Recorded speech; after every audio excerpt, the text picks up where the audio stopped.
Let's have a look at the Toronto Star today and look at this EV story that they've put out from just last month, December. And it's about Canada requiring all new cars to be zero emission vehicles by 2035. Now we all know that, and we know that Canada, especially Ontario, has invested billions in electric car battery plants. They said the new regulations, called the Electric Vehicle Availability Standard, will shorten the lengthy wait times for EVs that have been dampening consumer demand, said a senior government official whom the Star agreed not to name because they were discussing policy that hadn't been made at that time. So they're looking at this Electric Vehicle Availability Standard. So they're trying to get cars out to Canadians quicker.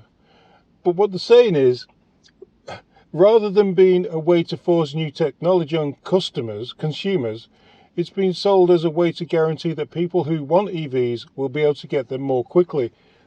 The problem is, people who want EVs, if they want an EV, they just can't afford them. They're so expensive.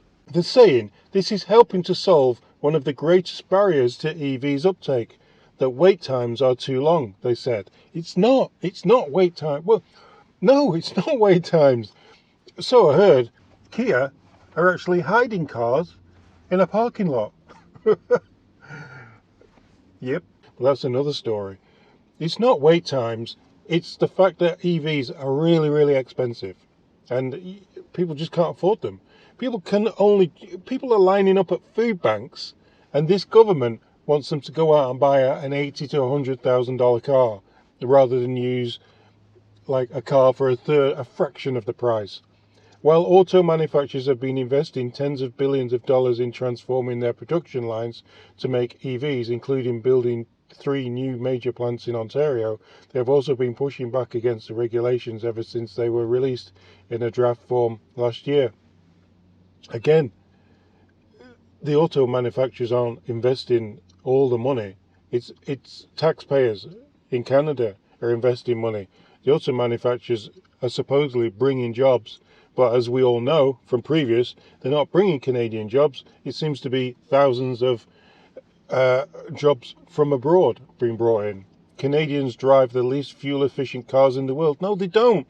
I drive a 4-cylinder car.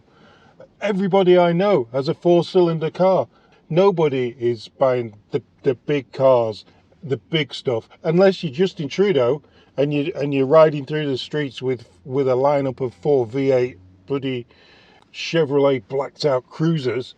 Then no, we're not using it. I think even the police use V6s and stuff.